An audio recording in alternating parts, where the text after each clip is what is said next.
Mettons le cap à l'ouest en Bretagne pour découvrir le village de Malétroit. En plein cœur du Morbihan, surnommé la perle de l'Ouest, Malétroit est une cité millénaire au patrimoine parfaitement conservé. Ici, le charme opère partout. De son atypique église aux splendides maisons à pans de bois, jusqu'à la rivière et son canal, offrant une atmosphère très apaisante. Mais s'il est paisible, ce village n'en est pas moins dynamique et vivant. À l'image d'Anthony. Investi depuis plusieurs années dans la vie culturelle de Malétroit, ce comédien est aujourd'hui notre guide. Bonjour Tortou, je suis Benaise de Cause avec vous du joli Biaou, village de Maltreux.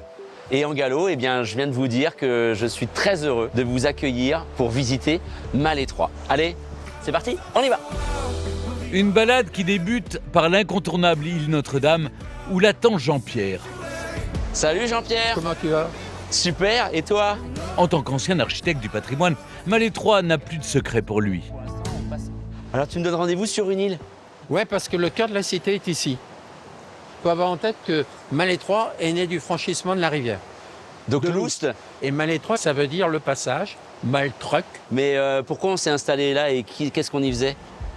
On passait pour aller de Vannes à Rennes le grand chemin, et ensuite, par ce lieu de passage qui est important, le commerce s'est installé, 13e, 14e siècle. Il faisait du bois, de la laine, et il faisait du cuir. On continue notre visite, Ouais. allez, tu vas nous montrer tout ça. Lové au cœur des méandres de la rivière, Malétroit recèle bien des trésors, à commencer par son église Saint-Gilles. Imposante, elle est l'un des rares édifices en Bretagne à être doté d'une double architecture, car à l'église romane du XIIe siècle est venue s'accoler au XVe une partie gothique. Résultat, à l'intérieur, une surprenante double nef interpelle chaque visiteur, de même que ces peintures insolites du XIIe siècle, redécouvertes à la suite de travaux. Et ça représente quoi Alors dis-moi. ça représente un éléphant de combat qui fait face à deux démons de l'Apocalypse. Mais ouais, pas sûr qu'ils avaient vu beaucoup d'éléphants. Alors l'éléphant, il a une drôle de gueule, mais quand on voit un petit bout de trompe au bout. Ah oui, d'accord. Un dessin qui peut en effet laisser perplexe, tout comme cette sculpture représentant une truie qui file, ornant cette splendide maison à colombage.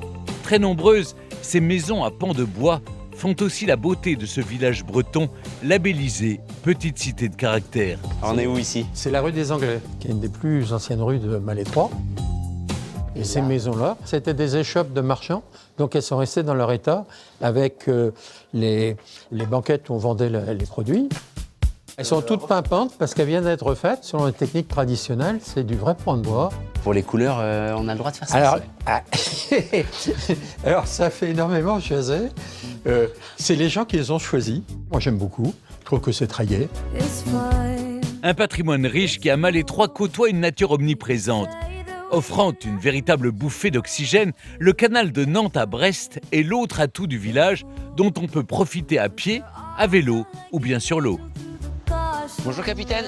Bonjour. Ça va Laura? Oui, ça va et toi? Bienvenue. Eh ben c'est parti pour la croisière alors. Ça va être super. En plus, les conditions sont idéales, donc...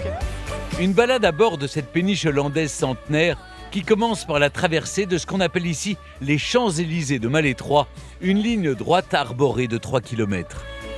Bonjour. Bonjour. Bonne balade. Donc là on est sur une partie canalisée, artificielle. Et ça a été fabriqué comment et quand? Le canal de Nantes à Brest a été construit au début 19e sous Napoléon pour relier les arsenaux de Nantes, Brest, Saint-Malo et Lorient pour se protéger des Anglais. Et donc le canal a servi beaucoup pour l'essor de Malétroit grâce au commerce fluvial. Ce canal est aujourd'hui très prisé des plaisanciers qui peuvent louer, même sans permis, de petits bateaux et naviguer au rythme des écluses. Bah, tu sais Laura que moi quand j'étais petit, avec mon grand-père, c'est moi qui tournais la manivelle, c'était pas automatique comme là. Et j'arrivais à récupérer avec les touristes des petites pièces de 1 franc, de 2 francs pour m'acheter des bonbons. À 2 pas du canal, ne manquez pas la visite du jardin du monastère des Augustines où repose une véritable figure locale, Mère Yvonne Aimée. Décorée par le général de Gaulle, Elle est notamment connue pour avoir caché ici, pendant la Seconde Guerre mondiale, des soldats alliés et des résistants en les déguisant en bonnes sœurs. Une personnalité qui fait la renommée du village, tout comme les artisans malestroyens qui depuis quelques années se sont installés ici. Bonjour Vanessa, alors qu'est-ce que tu nous fais de beau aujourd'hui? Eh bien écoute, je suis en train de travailler sur ma gamme d'oiseaux. Au cœur de son atelier boutique, Vanessa est fileuse de perles sur verre et accessoirement meilleure ouvrière de France. C'est un travail de détail.